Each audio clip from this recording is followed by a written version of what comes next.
¿Alguna vez imaginaste lo que significa perderlo todo en un solo instante? Un rugido de metal, un estruendo que corta la calma, y de repente, el silencio absoluto. Así fue aquel accidente que dejó a una comunidad entera de rodillas, convencida de que no había sobrevivientes. Entre los escombros solo quedaba el eco del dolor y la certeza de la muerte. Pero lo que nadie sabía es que un pequeño de apenas 4 años había abierto los ojos en medio de la selva. Desorientado, frágil, con el corazón temblando en su pecho, comenzó a caminar sin rumbo, sostenido únicamente por la inocencia y por una fuerza misteriosa que parecía guiar sus pasos. Y mientras todos lo daban por muerto, la naturaleza se convertía en su refugio silencioso. Lo que estaba por suceder, nadie en aquel pueblo podría olvidarlo jamás. Antes de continuar con esta historia real que conmueve hasta lo más profundo, te invito a suscribirte y dejar tu apoyo, porque aquí recordamos que incluso en los momentos más oscuros, siempre puede brillar un milagro. Aquel martes por la mañana, el autobús que recorría la carretera de montaña llevaba 32 pasajeros. Entre ellos, una madre joven que sostenía la mano de su hijo, un niño de apenas 4 años que miraba por la ventana con los ojos muy abiertos, fascinado por los árboles que se elevaban como gigantes verdes a ambos lados del camino. Nadie podía imaginar que en menos de una hora ese viaje cotidiano se convertiría en la peor tragedia que el pueblo había vivido en décadas. Según testigos que venían detrás en otro vehículo, el autobús comenzó a perder velocidad de forma extraña. El conductor intentó controlar la dirección, pero algo falló. Las ruedas delanteras se desviaron bruscamente hacia la izquierda y antes de que alguien pudiera reaccionar, el vehículo atravesó la barrera de protección y se precipitó por el barranco. El estruendo se escuchó a kilómetros de distancia. El silencio que vino después fue aún más aterrador. Cuando los equipos de rescate llegaron al lugar, lo que encontraron era indescriptible. El autobús yacía volcado en medio de una pendiente cubierta de vegetación espesa, con el techo aplastado y las ventanas destrozadas. Alrededor, esparcidos entre el barro y las ramas rotas, objetos que habían pertenecido a las víctimas. Una bolsa de tela floreada, un termo rojo, una pequeña mochila infantil con dibujos de animales. Los paramédicos trabajaron durante horas, sacaron cuerpos, atendieron heridos graves, registraron nombres. Pero con cada minuto que pasaba, la esperanza se desvanecía. Al caer la tarde, la noticia oficial fue devastadora. No había sobrevivientes confirmados. Algunos habían fallecido en el impacto, otros en el traslado al hospital. La madre del niño de 4 años fue encontrada entre los primeros cuerpos recuperados. Su mano aún extendida hacia adelante, como si en sus últimos segundos hubiera intentado proteger algo o a alguien. Pero el niño no estaba ahí. En medio del caos nadie notó ese detalle. Los rescatistas asumieron que el pequeño había sido arrojado lejos del autobús durante el impacto y que su cuerpo aparecería más adelante, cuando revisaran la zona circundante. Así que cerraron el área, colocaron cintas amarillas y se marcharon con la pesada tarea de informar a las familias. Esa noche, el pueblo entero se sumió en un luto colectivo. Las calles quedaron vacías. Las tiendas cerraron temprano. En la plaza central, alguien colocó velas y flores frescas frente a una fotografía ampliada del autobús, tomada meses atrás en un día cualquiera. La gente se reunió en silencio, abrazándose, llorando sin consuelo. En la pequeña iglesia del pueblo, el padre Julián abrió las puertas y encendió todas las velas del altar. No hizo falta convocar a nadie. Las personas llegaron solas, una tras otra, buscando refugio en la oración. Madres que habían perdido hijos, hijos que habían perdido padres. Familias destrozadas que no sabían cómo seguir adelante. Entre ellos, una mujer de cabello oscuro recogido en una trenza deshecha, con el rostro empapado en lágrimas, se arrodilló frente a la imagen de la Virgen María. Era ella, la abuela del niño de 4 años. La madre de la joven que había muerto sosteniendo la mano de su hijo, y ahora ambos se habían ido, o eso creía. Porque mientras el pueblo entero lloraba, convencido de que la tragedia no había dejado ni una sola chispa de esperanza. En algún lugar de la selva, lejos del camino, más allá de donde los rescatistas habían buscado, un pequeño cuerpo se movió entre las hojas. Un niño abrió los ojos. Estaba vivo. ¿Cómo era posible? ¿Cómo había llegado hasta allí? ¿Y por qué nadie, absolutamente nadie, lo había encontrado? Esas preguntas tendrían respuestas, pero no de la forma que nadie esperaba. El pequeño no recordaba el accidente, solo fragmentos confusos como pedazos de un sueño que no lograba entender. Un ruido muy fuerte, el grito de su madre, y luego nada, solo oscuridad y un dolor sordo en el brazo. Cuando abrió los ojos, lo primero que vio fue verde, verde por todas partes, árboles altísimos que bloqueaban el cielo, enredaderas que colgaban como cortinas y un suelo cubierto de hojas húmedas que olían a tierra mojada. No sabía dónde estaba, no sabía cómo había llegado ahí. Solo sabía que tenía frío. Se incorporó despacio, con las piernas temblorosas. Su ropa estaba rasgada en varios lugares y tenía una herida pequeña en la rodilla que sangraba un poco. Pero lo que más le dolía era el miedo. Ese miedo profundo, instintivo, que sienten los niños cuando se dan cuenta de que están solos. Miró a su alrededor, buscando a su madre. La llamó con voz débil, apenas un susurro.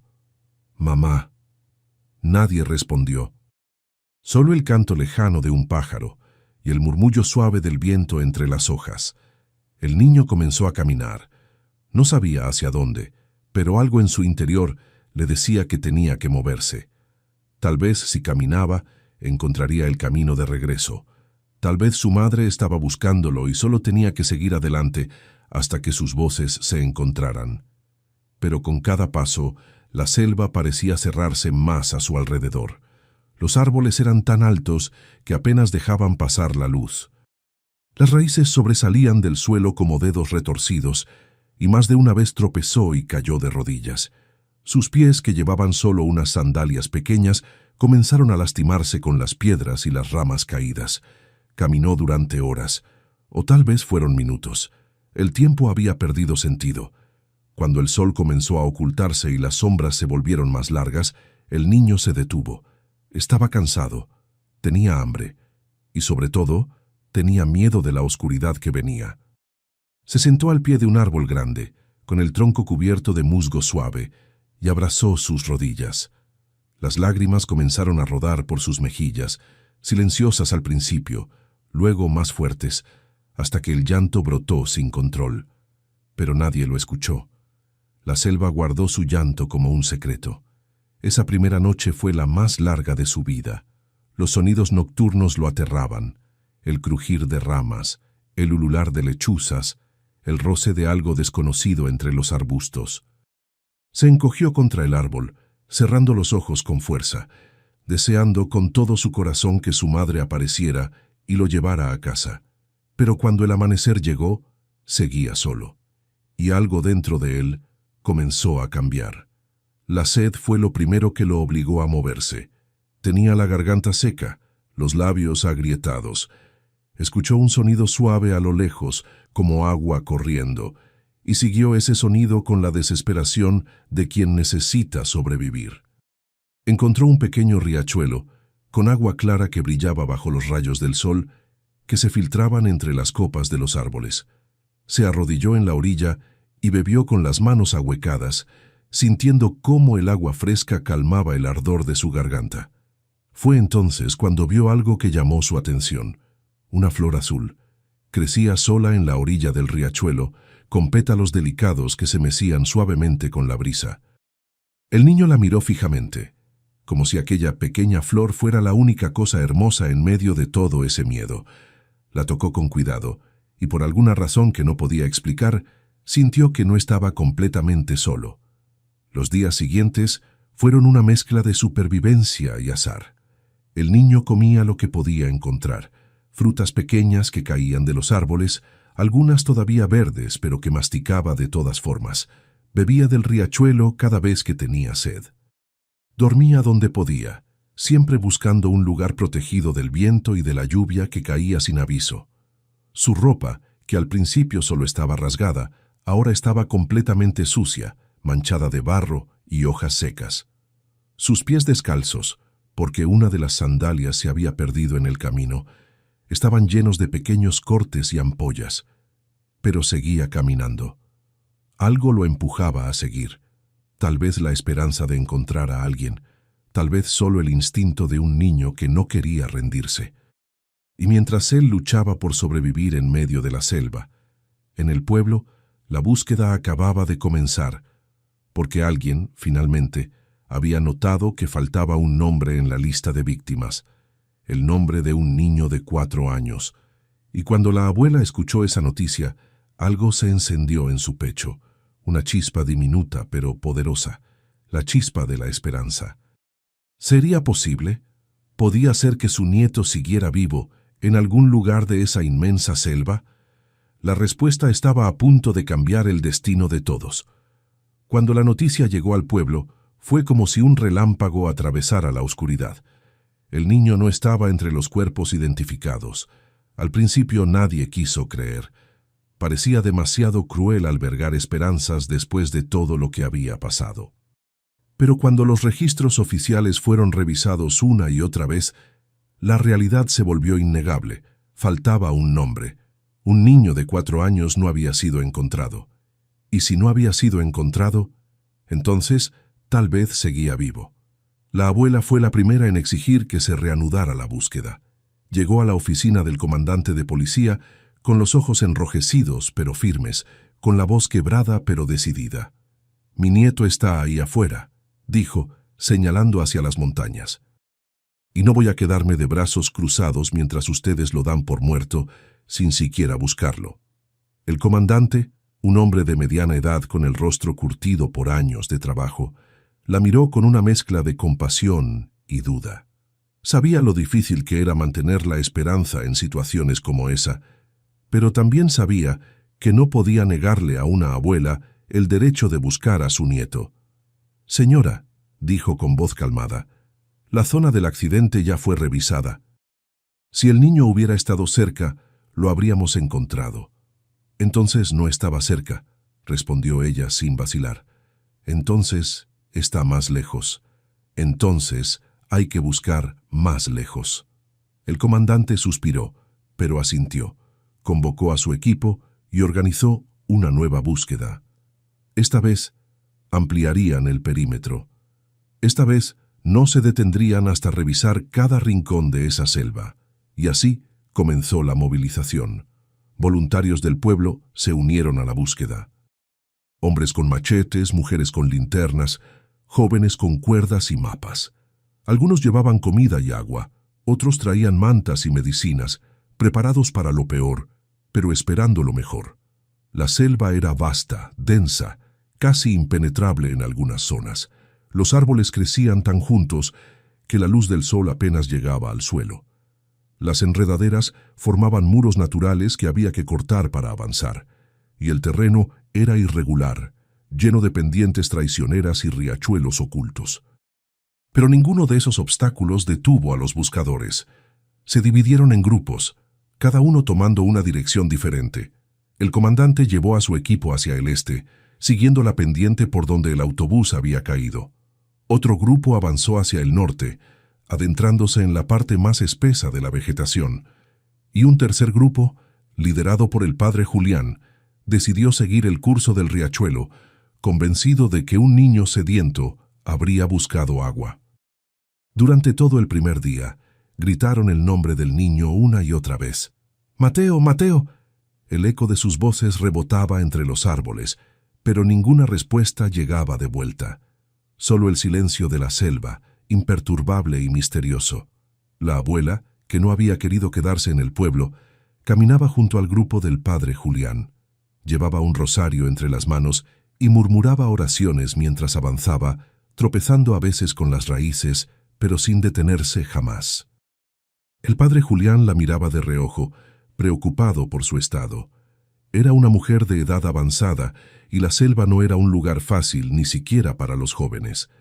pero cada vez que intentaba sugerirle que descansara, ella lo miraba con una determinación que no admitía discusión. «Él me necesita», decía simplemente, «y yo no voy a fallarle». Esa noche, cuando el sol se ocultó y la búsqueda tuvo que detenerse, los grupos regresaron al campamento base que habían instalado cerca del lugar del accidente. Encendieron fogatas, compartieron comida enlatada y agua, y hablaron en voz baja sobre lo que harían al día siguiente. Pero en el fondo, todos sentían el peso de la incertidumbre. ¿Cuánto tiempo podía sobrevivir un niño de 4 años solo en la selva? ¿Tendría agua? ¿Comida? ¿Estaría herido? ¿Asustado? ¿Perdido sin esperanza de ser encontrado? La abuela se arrodilló frente a una pequeña imagen de la Virgen María que había traído consigo y comenzó a rezar en voz alta. Los demás se unieron uno a uno hasta que el campamento entero se llenó de oraciones murmuradas, y en ese momento algo cambió en el ambiente. No fue algo visible, no fue algo que pudiera explicarse con palabras, pero todos lo sintieron, una especie de certeza callada que se instaló en sus corazones. El niño seguía vivo y de alguna manera, inexplicable y misteriosa, estaba siendo protegido. Al día siguiente, la búsqueda se reanudó con renovada intensidad. Los grupos avanzaron más profundo en la selva, revisando cada cueva, cada claro, cada sombra que pudiera esconder a un niño pequeño. Pero el tiempo seguía corriendo. Ya habían pasado 4 días desde el accidente, 4 días sin comida adecuada, 4 días expuesto al frío de la noche y al calor del día, 4 días de soledad absoluta para un niño que apenas había comenzado a vivir.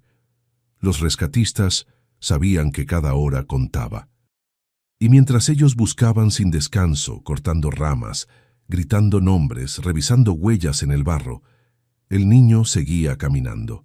Débil, cansado, con los pies sangrando y el estómago vacío, pero caminando, como si algo invisible lo guiara, como si una fuerza que no podía ver lo sostuviera cuando sus piernas ya no podían más. Y entonces, en la tarde del 5.º día, algo sucedió. Uno de los buscadores, un joven campesino llamado Tomás, se detuvo en seco. Acababa de ver algo entre los arbustos. Una pequeña sandalia infantil cubierta de barro, colgando de una rama baja. Gritó al resto del grupo, y todos corrieron hacia él. La abuela tomó la sandalia entre sus manos temblorosas y la reconoció de inmediato. Era de Mateo, lo que significaba que estaban cerca, muy cerca, y lo que nadie sabía aún es que el milagro estaba a punto de manifestarse de la forma más inesperada. Mientras los buscadores se acercaban sin saberlo, el niño enfrentaba la prueba más difícil de su corta vida. Mateo ya no lloraba. Las lágrimas se habían secado días atrás, reemplazadas por un cansancio profundo que hacía que cada paso fuera más pesado que el anterior. Sus piernas pequeñas temblaban con cada movimiento, y varias veces tuvo que detenerse y sentarse en el suelo solo para recuperar el aliento. El hambre era una sensación constante ahora. No el hambre de antes, cuando se saltaba una comida y su madre le prometía algo delicioso para la cena. No, este hambre era diferente. Era un vacío doloroso que le apretaba el estómago y le hacía sentir débil, como si su cuerpo ya no le perteneciera. Había intentado comer lo que encontraba, frutas pequeñas que no conocía, algunas dulces, otras amargas, hojas que masticaba por desesperación, aunque no tenían sabor. Incluso había probado unas bayas rojas que crecían en un arbusto bajo, pero las había escupido de inmediato porque le quemaban la lengua. Lo único constante era el riachuelo. Siempre volvía a él. Era su referencia, su línea de vida. Cada vez que se sentía perdido buscaba el sonido del agua corriendo y caminaba hacia él. Bebía hasta que su estómago se sentía lleno, aunque sabía que el agua no era comida. Pero era algo. Era suficiente para seguir. Las noches eran lo peor. Cuando el sol se ocultaba y la selva se sumía en la oscuridad, los sonidos se volvían más intensos, más aterradores. Crujidos que parecían pasos, aullidos lejanos que hacía eco entre los árboles. Y ese silencio pesado que se instalaba entre los sonidos, como si la selva estuviera observándolo, esperando. Mateo había aprendido a buscar refugio antes de que cayera la noche. Buscaba árboles grandes con raíces gruesas que formaban pequeños huecos donde podía encogerse, o arbustos densos donde las ramas eran lo suficientemente bajas como para crear una especie de techo. No era mucho, pero lo hacía sentir un poco más seguro. Una noche, mientras estaba acurrucado bajo un árbol, escuchó algo que lo hizo contener la respiración. Pasos. No eran pasos humanos, eran más pesados, más lentos, y venían directo hacia él. El niño cerró los ojos con fuerza, temblando, rogando en silencio que lo que fuera que estaba ahí afuera no lo encontrara. Podía escuchar la respiración pesada del animal, el roce de su cuerpo contra los arbustos, y entonces, de repente, el sonido se detuvo. Mateo esperó sin atreverse a moverse, sin atreverse siquiera a respirar. Pasaron minutos que parecieron horas, y luego el animal se alejó. Cuando finalmente se atrevió a abrir los ojos, estaba solo de nuevo, pero esa noche no pudo dormir.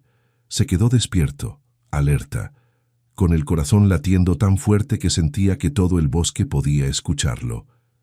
Y en medio de ese miedo, en medio de esa soledad absoluta, hizo algo que no había hecho en días. Habló. «Mamá», susurró hacia la oscuridad. «¿Dónde estás?» Nadie respondió, pero algo en su interior, algo que no podía explicar, le dijo que no estaba completamente solo. Al día siguiente, cuando el sol volvió a salir, Mateo se obligó a levantarse. Estaba más débil que nunca. Sus piernas apenas respondían, y la cabeza le daba vueltas cada vez que intentaba caminar. Pero algo lo empujaba a seguir. Tal vez era la esperanza de encontrar ayuda. Tal vez era solo el instinto de supervivencia. O tal vez era algo más profundo, algo que ni siquiera un niño de 4 años podía comprender. Caminó siguiendo el riachuelo, como había hecho todos los días. Pero esta vez algo era diferente. La luz. Había más luz que antes. Los árboles parecían menos densos, y entre las copas podía ver pedazos de cielo azul. Y entonces, a lo lejos, escuchó algo que hizo que su corazón se acelerara. Voces. Eran voces humanas. Voces que gritaban algo que no podía entender del todo, pero que sonaban como su nombre. Mateo intentó gritar de vuelta, pero su voz salió como un susurro débil. Su garganta estaba seca y le dolía hablar. Intentó caminar más rápido, pero sus piernas cedieron y cayó de rodillas. Las voces seguían ahí, pero parecían alejarse. No, no podían irse. No podían dejarlo ahí. Con un esfuerzo sobrehumano, el niño se puso de pie y dio un paso, luego otro, y otro más. Y entonces vio algo que lo hizo detenerse. La flor azul, la misma flor que había visto días atrás en la orilla del riachuelo. O tal vez era otra igual. No importaba. Estaba ahí, meciéndose suavemente con la brisa, como si lo estuviera esperando. Mateo la miró fijamente, y por primera vez en días sintió algo parecido a la paz. Y fue en ese momento, en ese instante de calma en medio del caos, que todo cambió. Porque a pocos metros de distancia, oculto entre los árboles, alguien acababa de verlo. Un buscador que había seguido el riachuelo, convencido de que el agua era la clave, y ahora, con los ojos llenos de lágrimas y el corazón a punto de estallar, gritó con todas sus fuerzas: «Aquí, está aquí, lo encontré». El grito resonó por toda la selva, y en cuestión de segundos, el lugar se llenó de voces, de pasos apresurados, de manos que se extendían hacia el pequeño que había sobrevivido contra todo pronóstico. Pero había algo que ninguno de ellos sabía todavía, algo que solo se revelaría cuando el niño, finalmente a salvo, comenzara a contar su historia. Porque durante esos 5 días en la selva, Mateo no había estado completamente solo.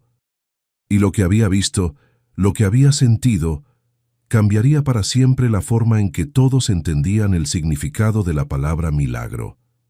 El grito del buscador atravesó la selva como un relámpago de esperanza. En segundos, todos corrieron hacia el lugar de donde venía la voz, ramas que se rompían bajo los pies, respiraciones agitadas, corazones latiendo con fuerza. Nadie quería creer hasta no verlo con sus propios ojos. Y entonces lo vieron. Ahí junto al riachuelo, con la ropa desgarrada y cubierta de barro, los pies descalzos y llenos de heridas, los ojos grandes y vidriosos por el cansancio, estaba Mateo. Estaba de pie, temblando, con una mano extendida hacia la flor azul que crecía en la orilla del agua, como si ese pequeño pedazo de belleza fuera lo único que lo mantenía conectado con el mundo. El primer buscador que llegó hasta él se detuvo a pocos pasos, sin atreverse a moverse bruscamente. Era Tomás, el mismo joven campesino que había encontrado la sandalia. Tenía lágrimas rodando por sus mejillas, y su voz salió quebrada cuando habló. «Mateo», susurró, «¿eres tú?» El niño giró la cabeza despacio, como si no estuviera seguro de que lo que veía era real. Sus labios agrietados se movieron, pero no salió ningún sonido, solo una mirada, profunda y cansada, que decía más que 1000 palabras. Tomás dio un paso adelante, despacio, con las manos extendidas en un gesto que no buscaba asustar, sino acoger. «Estás a salvo, pequeño», dijo con voz suave. «Ya estás a salvo». Y fue entonces cuando las piernas del niño finalmente cedieron. Mateo cayó hacia adelante, y Tomás lo atrapó justo a tiempo, envolviéndolo en sus brazos con la delicadeza de quien sostiene algo infinitamente frágil. El cuerpo del niño estaba frío, ligero, casi sin peso. Era como si la selva lo hubiera vaciado de todo, excepto de la voluntad de seguir respirando. Los demás buscadores llegaron corriendo, rodeándolos en un círculo de rostros llorosos y sonrisas incrédulas. Algunos caían de rodillas, otros se cubrían el rostro con las manos, incapaces de procesar lo que estaban viendo. El niño estaba vivo, contra toda lógica, contra todas las probabilidades, contra todo pronóstico médico o estadístico. Mateo estaba vivo. El padre Julián se abrió paso entre la multitud, con el rosario todavía entre sus manos, y se arrodilló frente al niño. Tocó su frente con suavidad, sintiendo el calor de la fiebre, pero también el pulso constante de la vida. «Gracias, Dios mío», murmuró cerrando los ojos. «Gracias por no abandonarlo». Y entonces, desde atrás, se escuchó un grito que partió el aire. «Mateo», era la abuela. Había corrido con todas las fuerzas que le quedaban, ignorando el dolor en las rodillas, ignorando la falta de aire, ignorando todo excepto la necesidad de llegar hasta su nieto. Cuando lo vio, cuando sus ojos finalmente confirmaron que era él, que estaba vivo, que estaba ahí, algo dentro de ella se rompió.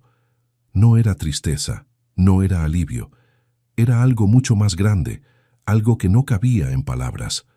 Tomás levantó al niño con cuidado y se lo entregó a ella. La abuela lo recibió entre sus brazos, apretándolo contra su pecho con una fuerza que nacía del alma. El niño, agotado y confundido, hundió el rostro en el hombro de su abuela y finalmente, después de 5 días de silencio, dejó escapar un sollozo. Y con ese sollozo, todo el dolor acumulado salió a la superficie. Lloró como no había llorado en todos esos días. Lloró por el miedo, por el hambre, por la soledad, por las noches frías y los sonidos aterradores. Lloró por su madre, a quien buscaba y no encontraba. Lloró porque finalmente había brazos que lo sostenían y una voz que le decía que todo iba a estar bien. La abuela lo mecía suavemente, besando su cabeza una y otra vez, murmurando palabras que no tenían sentido, pero que llevaban todo el amor del mundo. «Ya pasó, mi niño, ya pasó. Estás aquí, estás conmigo. No te voy a soltar nunca más». Alrededor, los buscadores se abrazaban entre sí, llorando de alegría y alivio. Algunos levantaban las manos al cielo agradeciendo, otros simplemente se quedaban quietos, observando la escena, sabiendo que estaban presenciando algo que recordarían por el resto de sus vidas. El comandante de policía, que había llegado entre los últimos, sacó su radio y dio la noticia que todo el pueblo estaba esperando. Aquí, Comando 1, encontramos al niño. Repito, encontramos al niño. Está vivo, está consciente. Necesitamos evacuación médica inmediata. Del otro lado de la radio se escuchó un grito de celebración y luego el sonido de campanas. Las campanas de la iglesia del pueblo que comenzaron a repicar con fuerza, anunciando el milagro a toda la comunidad. En el pueblo, la gente salió a las calles. Algunos lloraban, otros reían. Muchos hacían ambas cosas al mismo tiempo. Se abrazaban con desconocidos, gritaban de alegría, corrían hacia la iglesia para agradecer. Las tiendas abrieron sus puertas, las radios locales interrumpieron su programación para dar la noticia, y en cuestión de minutos, todo el mundo sabía. El niño perdido había sido encontrado. El niño que todos daban por muerto estaba vivo. Mientras esperaban la llegada del helicóptero de rescate, los buscadores improvisaron un pequeño refugio para Mateo. Le dieron agua poco a poco, en sorbos pequeños, porque sabían que su cuerpo no podía procesar mucho de golpe. Le envolvieron en mantas térmicas, le curaron las heridas de los pies con cuidado, le hablaron con voces suaves. El padre Julián se sentó junto a él y con una dulzura infinita le preguntó: «Mateo, hijo, ¿cómo lo hiciste? ¿Cómo sobreviviste todo este tiempo?» El niño lo miró con esos ojos grandes que habían visto demasiado para su edad, y con una voz pequeña, apenas un susurro, dijo algo que hizo que todos los presentes sintieran un escalofrío recorrer su espalda. «Ella me ayudó». La abuela frunció el ceño, confundida. «¿Quién, mi amor? ¿Quién te ayudó?» Mateo señaló hacia la selva, hacia las sombras entre los árboles, y dijo con la sinceridad absoluta de un niño que no sabe mentir: «La señora de la luz. Venía todas las noches. Me decía dónde dormir. Me mostraba dónde había agua, y cuando tenía miedo, se quedaba conmigo hasta que me dormía». El silencio que siguió fue profundo. Nadie se atrevió a hablar. Nadie se atrevió a cuestionar. Porque todos sabían en lo más profundo de sus corazones que había cosas en este mundo que no podían explicarse con lógica. El padre Julián, con los ojos brillantes de emoción, tocó el hombro del niño con ternura. «¿Y cómo era ella, hijo?» Mateo sonrió por primera vez en días, una sonrisa pequeña pero real, bonita. Tenía un manto azul, como la flor. La abuela sintió que las rodillas le temblaban, miró al padre Julián y ambos intercambiaron una mirada que lo decía todo. Azul, como el manto de la Virgen María. El helicóptero llegó pocos minutos después, levantando hojas y polvo con la fuerza de sus hélices. Los paramédicos bajaron con una camilla pequeña, revisaron los signos vitales de Mateo y confirmaron lo que todos ya sabían. Estaba deshidratado, desnutrido, lleno de heridas menores, pero vivo. Milagrosamente vivo. Antes de subirlo al helicóptero, la abuela lo abrazó una vez más, besando su frente con los ojos cerrados. «Gracias», susurró hacia el cielo. «Gracias por cuidarlo cuando yo no pude». Y mientras el helicóptero se elevaba, llevándose al niño hacia el hospital del pueblo, todos los que habían participado en la búsqueda se quedaron de pie, mirando hacia el cielo, con las manos sobre el corazón. Sabían que acababan de presenciar algo extraordinario, algo que solo podía llamarse de una manera: un milagro. Pero la historia no terminaba ahí. Porque lo que Mateo había vivido en esos 5 días en la selva, lo que había visto y sentido, era solo el comienzo de algo mucho más profundo. Algo que cambiaría no solo su vida, sino la vida de todos los que lo conocían. Y eso estaba por revelarse. El hospital del pueblo nunca había estado tan lleno. Desde que el helicóptero aterrizó en la azotea y Mateo fue llevado a la sala de emergencias, las personas comenzaron a llegar. Familiares, vecinos, amigos e incluso desconocidos que solo querían estar cerca del niño que había sobrevivido lo imposible. Los médicos trabajaron rápido. Le colocaron una vía intravenosa para rehidratarlo, le curaron las heridas de los pies y las manos, le aplicaron antibióticos para prevenir infecciones, le hicieron análisis de sangre, radiografías, revisaron cada centímetro de su pequeño cuerpo buscando daños internos. pero lo que encontraron los dejó asombrados. Aparte de la deshidratación, la desnutrición leve y las heridas superficiales, Mateo estaba bien. No tenía fracturas, no tenía infecciones graves, no tenía signos de hipotermia severa a pesar de haber dormido a la intemperie durante 5 noches. El doctor principal, un hombre de cabello cano y décadas de experiencia, salió de la sala con expresión desconcertada.